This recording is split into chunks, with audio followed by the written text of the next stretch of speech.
Yo, what up? It's Dstructive Filmz, and today we have a special guest, my homeboy Muggsy Tattoos in the motherfucking building. What's up, bro? It's cracking, fool. Thank you for coming through. It's all good. So the reason I wanted to do this interview is so people could get to know you a little bit, like on a little bit more personal level too.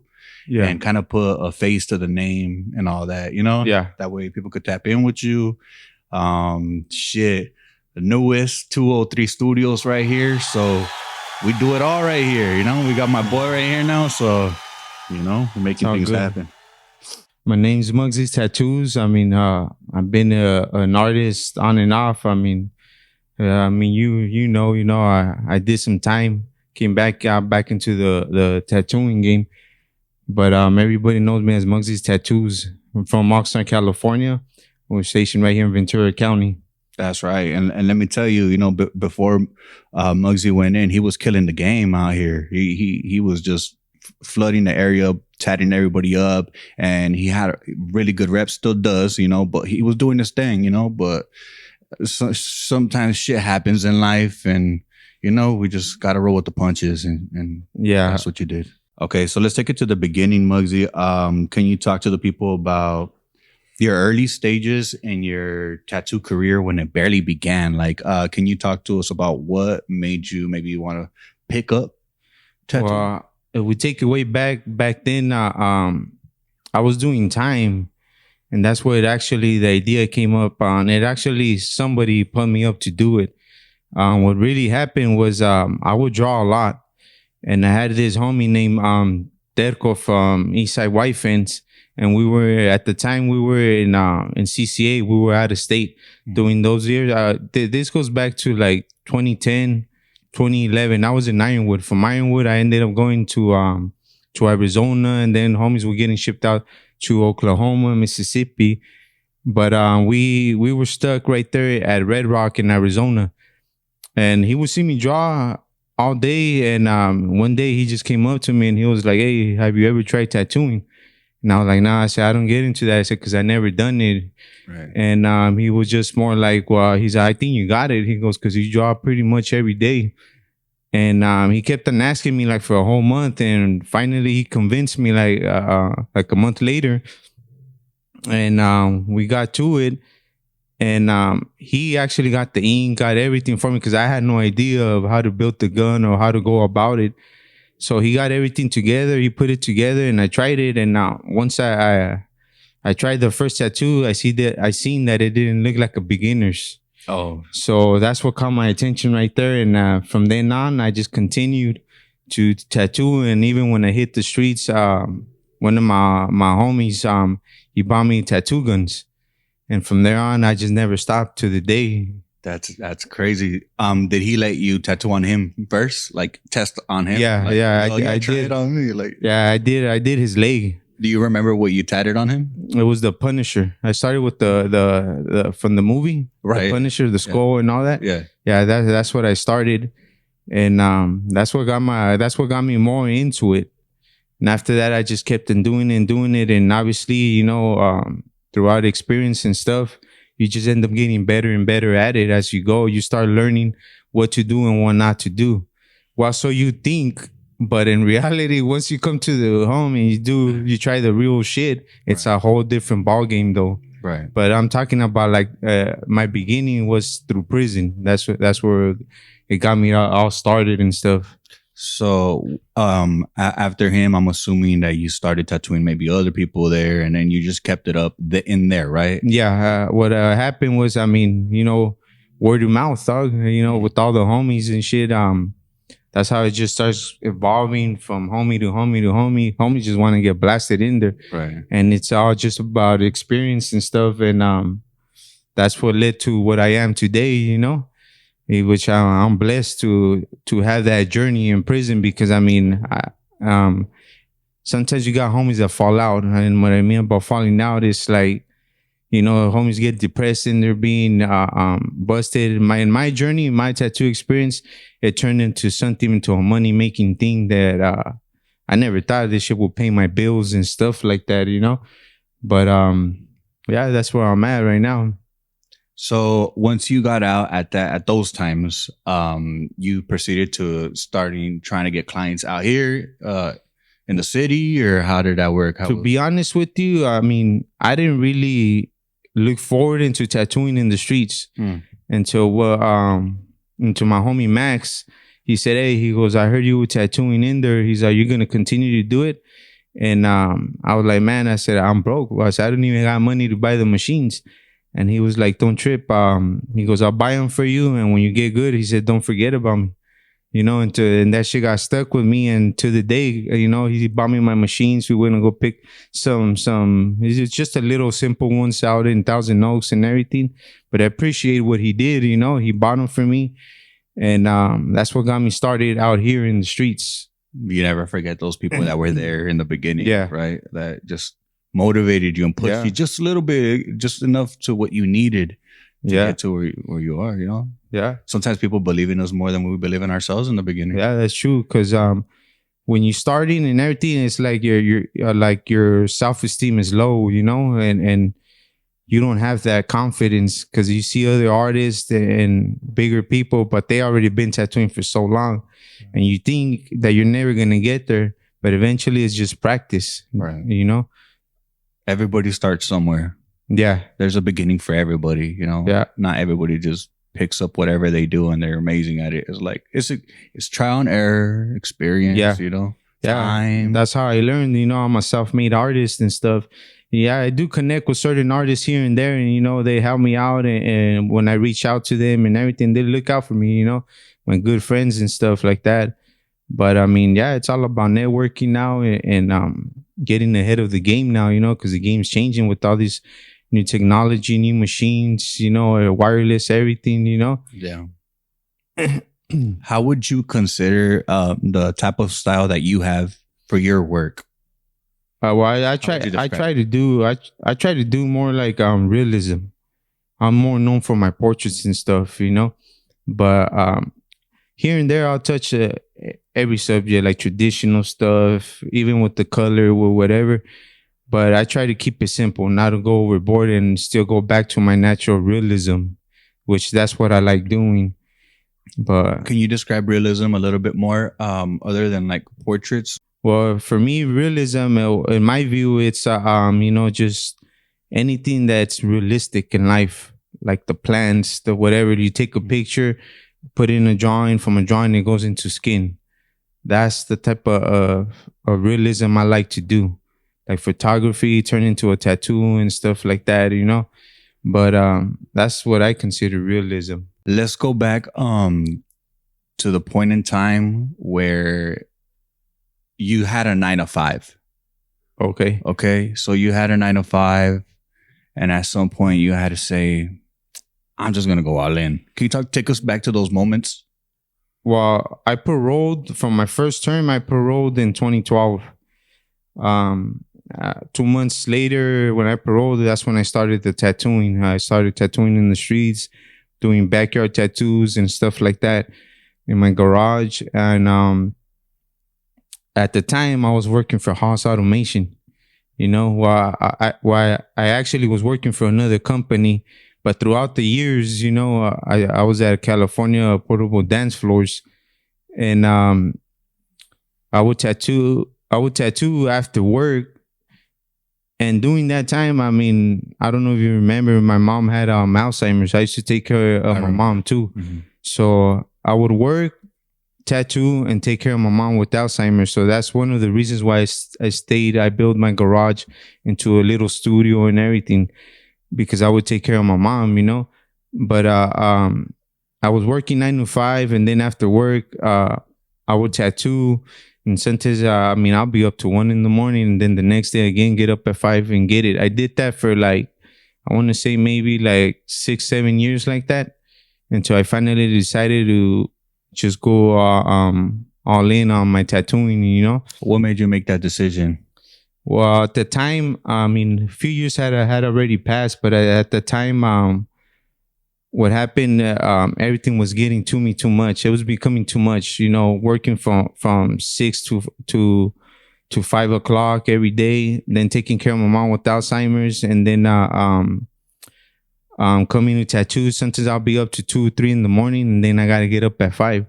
So I did that, and I think I was starting to get too stressed out with everything, and I think everybody around was seeing it, that it was becoming too much, and one thing led to another, where they were like, we think you should do your tattoo full time. You make better money, and you'll be less stressful.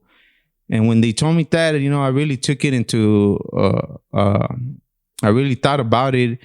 And they told me that. I still remember everything. They told me that on a Wednesday. So I just said, fuck it. I said, nobody's going to make those decisions for me unless I make them myself, So I said, fuck it. Coming Monday morning, I'm going to give my 2-week notice. And I did it, and Monday came. I told my boss. They thought I was joking at first. I said, but nah, I said, I already have a few years tattooing. I said, so I have clientele already. It's not something that I'm barely going to start. And honestly, that was the best decision to date I ever did. I seen the money flow. I was my own boss. I worked my own hours. Whatever I wanted to do, everything was falling for me. And that's how I got into going full time on this, on tattooing and stuff. I remember around those times because I was getting a lot of tattoos by you at that time. Like I was just getting blasted by you a lot. And I remember you going through that. And I remember how happy you were like when you went full time. Yeah. And I just saw you like glowing, like, damn, he's doing his thing. And you can see how happy you were. Yeah, I was pushing. I was pushing, the only way to get better is just by keep on doing it, practice, perseverance. You just gotta have to keep on doing it, and it eventually becomes easy for you. And that was my plan, because when I would first start to tattoo, I would tattoo sometimes 3 to 4 people a day, just trying to get that experience, and doing those years when I met you and stuff, that's when I really started pushing the hardest. And that's what started getting me out there, when people knew who I was and everything. I was already in, I wish I could have gone back and never picked up the case that I did. But I mean, things happen for a reason. And now I'm going to try, I'm going to push harder than ever than what I was doing back then, I believe it. I believe it. I believe in you 100%. And real quick, I just want to tell the audience that Muggsy was one of the few that actually inspired me to leave my full-time job and go full-time with the video stuff. Yeah. Which was actually the best decision I've ever made as well. Yeah. Like straight up. But I saw him do it. He was motivating me like, yo, like it's possible, you just gotta think about it, line it up. Remember when I told you, just save up a few $1,000s just in case, because you're gonna feel like you're not confident enough to do it. Right. But honestly, that's the only thing that stops you from being successful. And I told you, man, I said that's what I did. I said I save up a few $1,000s in case it fails, But I mean, the only way you're really gonna know is by trying it. Right. And I still remember when I told you, I just save up your money, push, when you go to your video shoots, hand out shirts, whatever you can do to promote yourself, just do it, dog, Don't even think about the consequences. Even if you lose a few $100s, it doesn't even matter. Just get your name out there, keep pushing, continue to push, because every situation, you're not always going to win. Facts. You got to take those outs too to learn from the experience too. And honestly, I mean, like I tell everybody that I meet, everybody that I tattoo, it's like, man, it's all nothing but motivation and the ambition. That's right. I feel like fear will hold a lot of people back, like from what they truly can do. It does. It does. I mean, this time, when on my second term, I read a lot of books when I was in prison, and I was trying to read more books on like how to come up and how to just how to get ahead of life, Right. And all those books I read, they said fear is the number one thing of holding somebody back from being successful. And it really is. And even in the 50 Cent book, he even says it himself, he said fear would even stop you from being successful if you let that that thought come into your mind and stuff. And it really does. But you just got to know how to even push, even with your losses and everything, Okay. So you were doing good. You had quit your job, all that, and then bam, life changes from one day to another. You catch a case. Yeah. You catch a case. You're in there doing some time. You did a few years. I don't know 100% exactly how many to be exact, but 4 years. And now you're in there. As you're in there, I saw a post on Instagram where you showed the equipment you use to tattoo people inside. Yeah. Can you talk to us about how that was in there tattooing people? Yeah. Well, in there, it all begins with the CD player, and that's where you get the motor from. You get the motor from there. You get the guitar strings. Unwrap them, cut them, you sharpen them. You get because there's sandpaper and stuff, and you sand them down. Put them together, but that's how you build the machines in there by using the little motors from the CD players. Because the first time your boy is the one that got you all the stuff and did it for you. This time you already knew what to do. Yeah. My first time, I didn't know nothing about it. He put it all together on my first term. Was in my second term, I already had an idea on how to go. Okay. But a lot of people don't know that on my second term, I was out for almost 10 years. So when I went in, everything kind of changed too. The whole system thing. Just the prison, just the tattooing thing changed too. It wasn't the same how they used to do them before. What do you mean by that? It's like they kind of upgraded. They got better in there. Yeah, on doing them, and yeah. I mean, it's just what you can work with, I guess. In there and stuff like that. And okay, so how is it like? How do you guys keep it like away from like getting caught or keeping it low key, or how does that work Well, I mean, sometimes, yeah, instead of going to the yard, you just going to the homie cell or whatever. But sometimes if the correctional officers are cool, you just hit them up and tell them, hey, the way I would go about it, I'll be like, once I seen that they were all right, I'll approach them. I say, excuse me, officer, I just wanted to know how you feel about tattoos. Right. And then they'll start communicating, talking with you, and they'll be like, oh yeah, there's some of them like them, most of them do. Yeah. And I would ask them, I said, do you trip, if we were to tattoo? And they're like, some of them they'll be like, not on my shift. So I'll respect that and just do it on another correctional officer shift.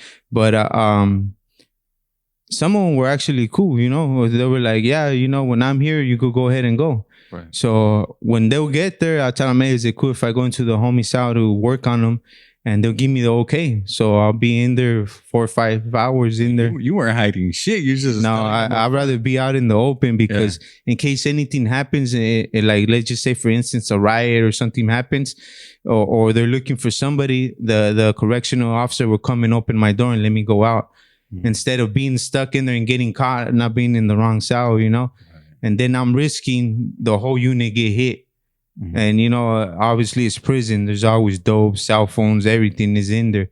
And, you could get in trouble by the homies. We have our own rules and stuff like that. Mm-hmm. So that's why I was straightforward with the correctional officers and stuff. Yo, this is what I'm doing.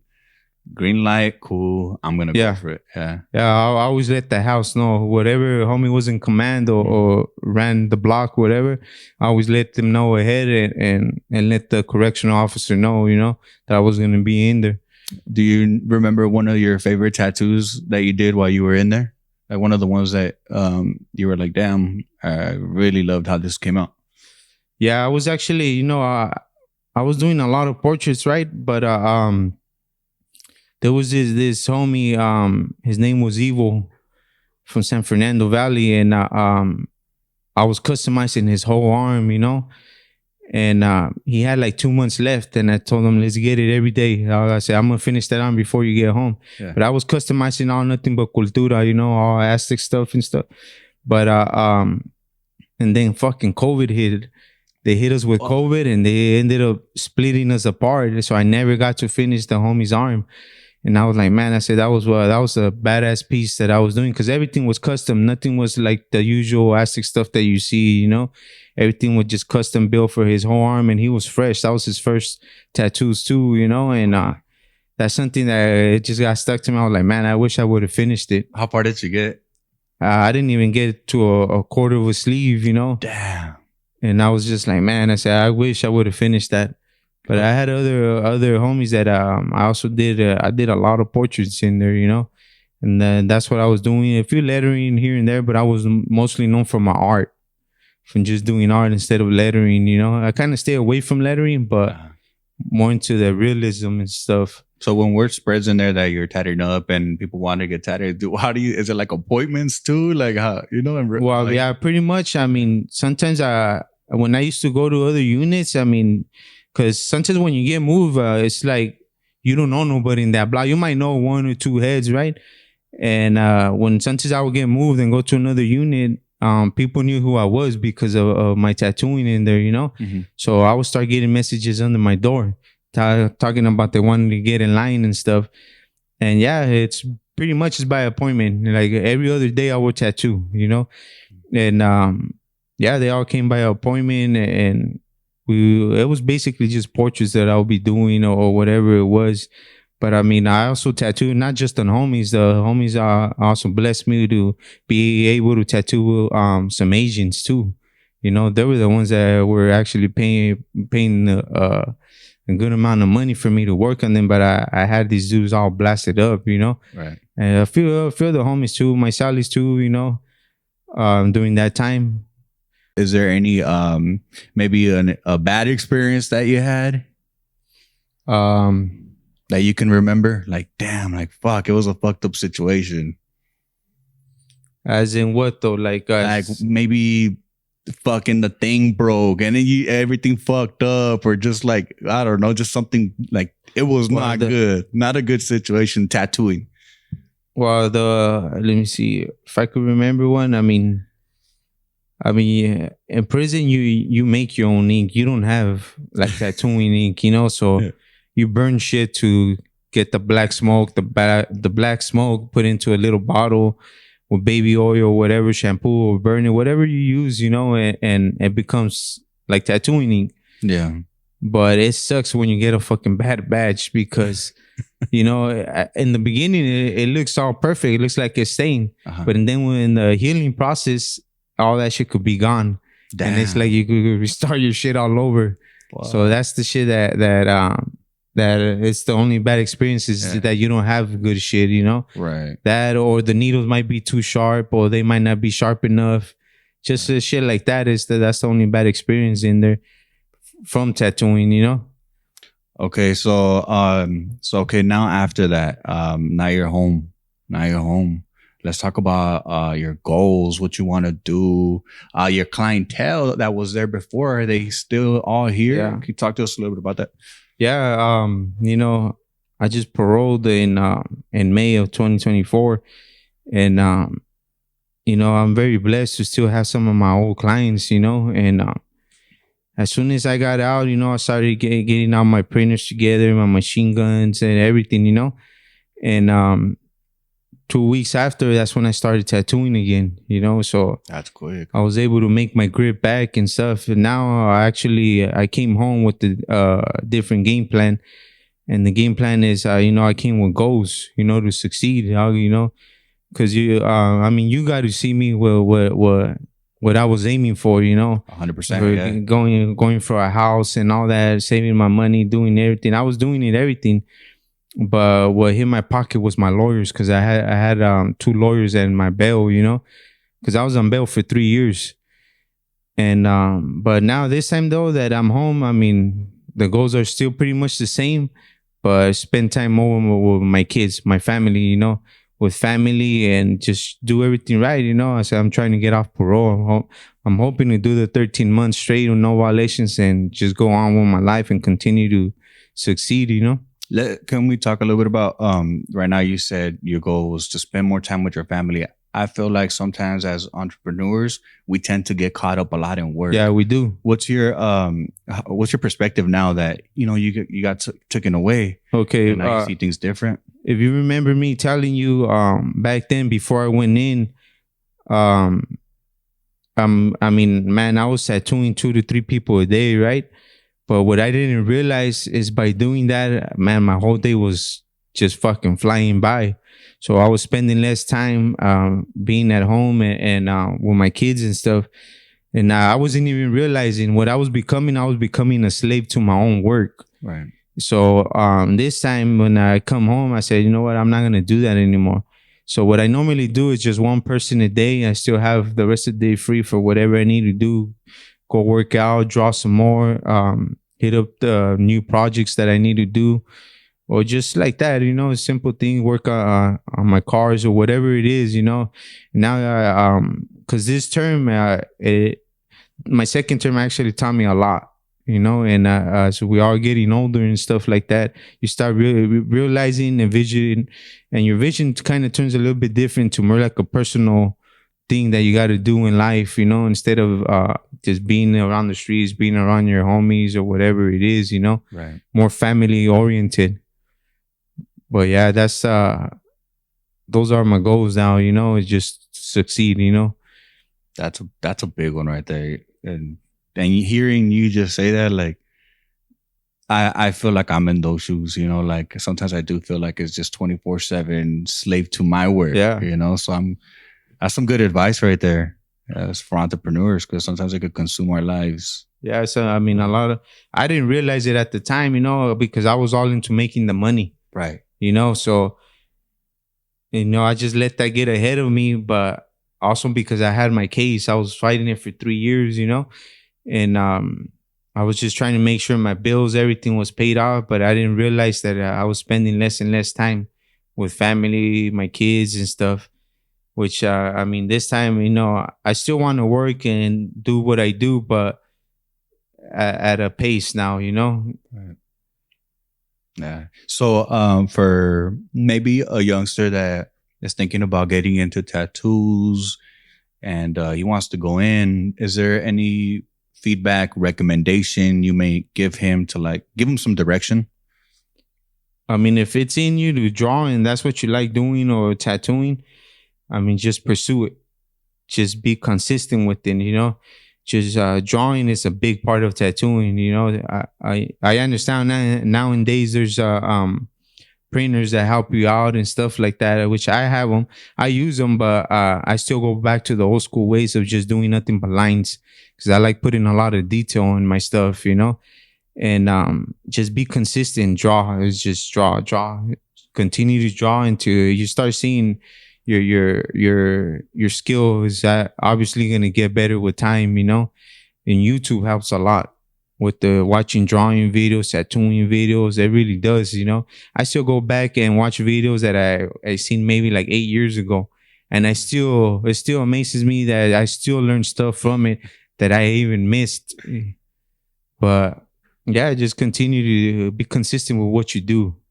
How can people reach you, tap in with you, let them know the whole deal? I mean, right now, all I have is my Instagram. Okay. It's Muggsy_tattoos, MUGGSY_tattoos. I haven't been able to log into my Facebook, but I'm going to make a new one. And eventually on my work, everything's going to be on there. But it's through Instagram, so you could reach me, or my email. It's DEYMIANBG1@gmail.com. When people reach out, what do you recommend that they have ready when they're reaching for a quote? Well, it's, I mean, whatever the pattern is, if it's a portrait, how big do you want it? Do you want to add more to the background or whatever it is, just whatever, they want on it. Or if it's just the portrait, I'll just give them a straight quote for the portrait, Okay, sounds good. And is there any shout outs or anything else you want to just talk to the audience about? Whatever is on your chest, anything. I'll give a shout out to my homie Ricardo. He's the one that helped me out with my tattooing things when this time I got out, Supply me. He gave me a few supplies, but I appreciate the love of Ricardo Sandoval, That's right. Much love. Okay, then. Well, there you go. Dstructive Filmz, Muggsy Tattoos, 203 Studios. We're gonna call it a wrap. Thank you again for your time. No problem. And for coming through and for letting the people know what's up with you. All right. All right. We'll catch you on the next one. Thank you, guys.